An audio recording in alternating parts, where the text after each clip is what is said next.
음, 처음에 이제 저한테 제안을 해주셨을 때, 어, 기존 전시를 들여다보면은 기존 전시는 다 어떤 아트웍 작가분들이나 장인분들의 어떤 작품 중심의 전시였고, 그것들로 인해 어떤 체험 프로그램이 짜지는 그러한 전시였는데, 어, 이번 전시에 왜 나를 부를까를 생각을 해봤어요. 전시 프로젝트는 흔치 않은 작업이니까 또 뭔가 다른 분들하고 같이 하나의 주제로 여러 가지를 해나갈 수 있는 게 되게 재밌을 것 같았어요.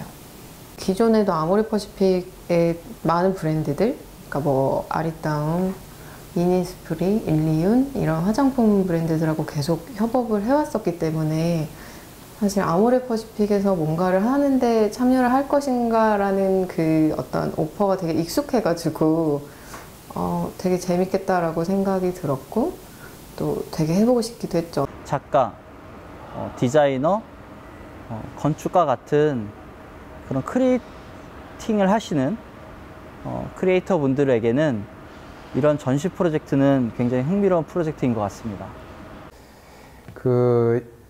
이번 전통 문양이 테마기는 했고, 그 전통 문양을 뭐 그대로 이제 이용하기도 하지만 그걸 현대적으로 이제 좀 번안을 해서 저희 이제 전시에 활용하는 것도 이제 초반에 저희가 주요하게 잡은 부분이었기 때문에 그 작업을 할 이제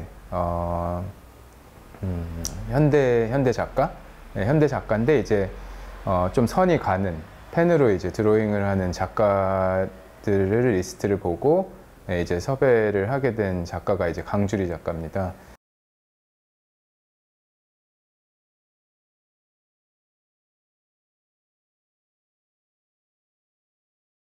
두 감독님께서 먼저 연락이 오셨어요. 저한테는. 그래서 이번 2019년 설화문화전이 주제가 문양 만나다라고 들었고, 그래서 뭐 현대와 전통이 만나는 것, 전통 문양을 현대 미술로 해석하는 과정에 있어서 건축가, 디자이너와 콜라보레이션을 할 수 있는, 협업을 할 수 있는 작가를 찾고 있다 하고 연락이 오셨어요. 저희가 문양의 어떤 면을 좀 주목해서 전시로 보여줄까를 고민을 많이 했는데, 그 문양이 갖고 있는 이 스케일의 세계가 굉장히 광범위하더라고요. 정말 손톱만한 작은 저희 공예품에도 문양 같은 것들이 들어가고, 정말 도시적 스케일의 어떤 환경 구조물이나 건축 구조물에도 문양이 들어가는 것 같았어요. 근데 계속 보아왔던 무엇인데 딱 봤을 때 처음 보는 것처럼 느껴지는 기분을 이제 미시감이라고 얘기를 하거든요. 그러니까 전통 문양이라는 거는 늘 주변에 존재했었지만 이번 전시를 통해서 이 전통 문양의 가치를 새롭게 느끼게 되고 이런 전통 문양의 쓰임새가 있었구나라는 것들을 좀 전달하는 그런 목적으로 좀 그 미시감각 타이틀을 좀 가지게 됐습니다. 네.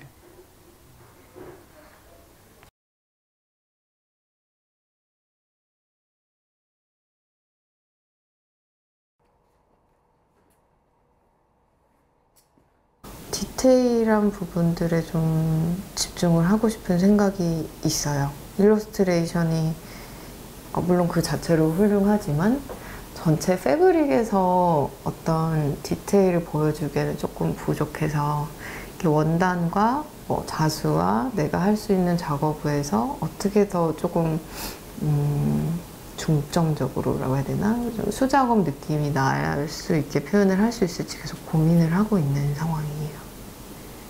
화조 연모도에서 이제 세 부분만 따서 강주리 작가님의 일러스트레이션을 받았어요. 5종류의 새를 받았고, 그다음에 어떤 새는 이제 나뭇가지에 올라가 있고, 어떤 새는 하나의 개체로 이제 날고 있는 모습, 그런 새들의 일러스트레이션을 받았고, 1차적으로는 벡터화 해서 일러스트레이션에서 작업을 했어요. 배치를 다시 설정을 해서 패브릭으로 프린트를 했을 때 가장 좋은 배열을 여러 가지로 만들어 봤어요. 호접도와 화저형 모도는 두 작품 모두 두 나비가 항상 함께 다님으로써 남녀 사이의 뭐 좋은 관계 또는 나비가 상징하는 장수, 그리고 화조 연모도에 나타나는 부귀영화나 그 장수 이런 것들에 대한 어떤 상징성이 굉장히 강한 그냥 단순히 예쁜 꽃 그림이 아닌 하나하나의 어떤 상징을 찾아내서 의미 부여를 해서 읽혀져야 되는 작업이거든요. 그 당시의 작업치고도 그야말로 나비의 뭐 생태, 나비가 날아가는 모양, 봄꽃과 봄나비, 가을꽃과 가을나비, 그래서 배가 부른 나비와 홀쭉해진 나비 이런 것들이 다 이제 포함되어져 있는 굉장히 소위 말해서 관찰이 되어진 생태를 옮겨놓은 작업이거든요.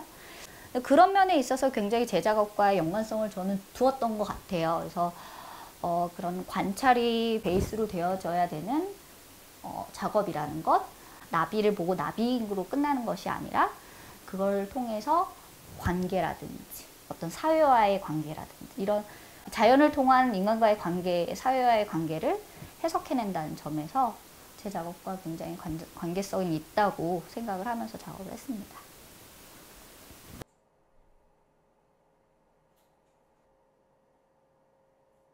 처음 진입해서 들어와서 만나게 되는 공간이 리빙룸인데, 지금 한국에서 리빙룸 하면 이제 거실이잖아요. 거실에서 흔히 보여지는 어떤 요소들이 있어요. 그게 보통 일반 한국성이라고 보면 될 것 같은데, 한국 거실에 가장 보편적으로 있는 요소들이 소파나 텔레비전, 그 다음에 뭐 벽지로 마감이 되어 있고, 이러한 요소들을 좀 콜라주를 했으면 좋겠다라는 생각을 했었고, 그 리빙 공간 안에서 또 그런 콜라주들이 이제 그 병풍 안에서의 어떤 이미지가 문양으로 변환이 되어서 지금 우리 주거 공간에 흔히 보일 수 있는 어떤 요소들을 같이 녹여서 하나의 오브제로 만들까를 고민을 하고 있습니다. 그리고 마지막으로 또 놓여지는 공간이 이제 파우더 공간인데, 이 파우더 공간은 사실 이제 어떻게 보면 이 전체 메스에서 마지막 공간이 되기도 하는데, 그 마지막 공간에는 일단 설화수 화장품이 놓여지게 되는 어떤 파우더룸이에요. 근데 파우더룸에 그 안에 어떤 작업을 하게 될지는 아직 결정을 못했지만, 일단 그 밝은 뭐라고 해야 되지? 네, 저는 파우더룸을 맡게 됐고요. 이제 파우더룸 하면은 뭔가 여성이 아름다워지는 공간이잖아요.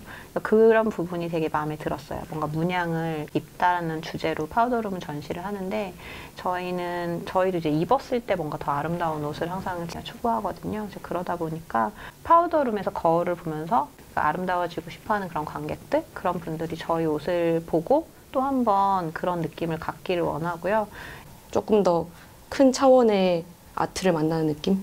저희는 사람의 몸에만 옷을 씌웠다면 이번에는 공간 자체에 옷을 씌우는 것 같고, 아무래도 협업을 많이 하다 보니까 조금 더 열린 마음, 그리고 이렇게 제가 다양한 루트로 디자인을 할 수 있구나를 발견했던 것 같아요. 저희는 다이닝 룸을 맡았는데, 뭐 예를 들면 다른 방 같은 경우는 뭐 패브릭에 인쇄가 됐다거나 아니면 전사가 됐다거나 이런 식으로 픽스된 이미지잖아요. 근데 저희 영상의 장점들은 아주 극대화할 수 있게 실제로 플루이드 아트라는 걸 접목을 시켰습니다. 주변을 보시면 다 흰색 벽으로 되어 있어요. 그리고 오직 그 스크린에서만 컬러를 보실 수가 있는데, 최대한 저희가 다양한 컬러를 보여줌으로써 다이닝룸 공간이 다양하게 변할 수 있다는 것을 보여주고 싶었습니다. 저는 이제 삶의 품격, 혹은 이제 저희가 갖고 있는 주거 공간의 품격이라고 이제 말하고 싶어요. 그건 뭐냐면, 어느 순간부터 저희가 서양의 모더니즘 위주의 건축 양식을 받아들이면서 장식과 문양이라는 요소가 우리 주변에서 사라졌거든요. 사실 근데 우리 그 오래된 삶을 거슬러 올라가 보면 사실 이게 우리한테 맞는 그런 공간들은 아니에요. 꽃담이나 아니면 기와의 단청 같은 것들이 늘 주변에 산재해 있었던 그런 상황이었는데, 우리가 잃어버렸다라는 거죠. 그 문양에 대한 감각들을. 그래서 저는 오히려 우리의 공간에, 우리가 잊고 있었던 주거 공간의 품격을 회복하는 일이 전통 문양을 잘 다루고 그런 것들을 섬세하게 우리 주거 공간에 대입시키는 일에서부터 출발할 수 있다라고 좀 저 스스로 생각을 했던 것 같아요. 네. 그런 측면에서 이 전통 문화에서 지금 이 시대의 아름다움의 어떤 본질이 무엇일까 묻는 질문은 좀 같은 맥락과 같은 질문일 수 있다고 봐요. 그래서 전통 문화라는 것이 고정화된, 박제화된 그 물건이 아니라면 끊임없이 동시대의 상황과 교류해서 계속 바뀌어야 하거든요. 어떤 사람한테는 그 예술이라는 게 위안일 수 있고, 어떤 사람한테는 각성일 수 있고, 어떤 사람한테는 이제 감동일 수도 있고, 이런 각각의 좀 정의가 있을 것 같아요. 근데 제가 생각하는 미술은, 그러니까 예술이라는 건 단순히 어떤 아름다운 어떤 풍경화나 정물화가 아니에요. 제가 생각하는 예술은 어떤 삶과 현실의 변화를 조금 반영해야 된다고 생각을 해요. 그 현재에 집중할 수 있고, 그러니까 현재의 변화를 체감할 수 있고 이해할 수 있고, 그래서 나와 남, 그리고 나와 사회, 이 사회를 이해하는 데에 조금 더 다양한 시각을 볼 수 있게 열어줄 수 있는 어떤 문, 창문이 되어야 된다고 생각을 하거든요. 그래서 그런 의미에서 저는 예술이 가지는 다양성에 대한 존중이 굉장히 높이 사는 편이에요. 작가 중에서도. 각자의 뭐 자리에서 각자가 원하는 예술을 통해서 각자의 시선으로 소통되어야 되는 점인 것 같아요. 그 부분은.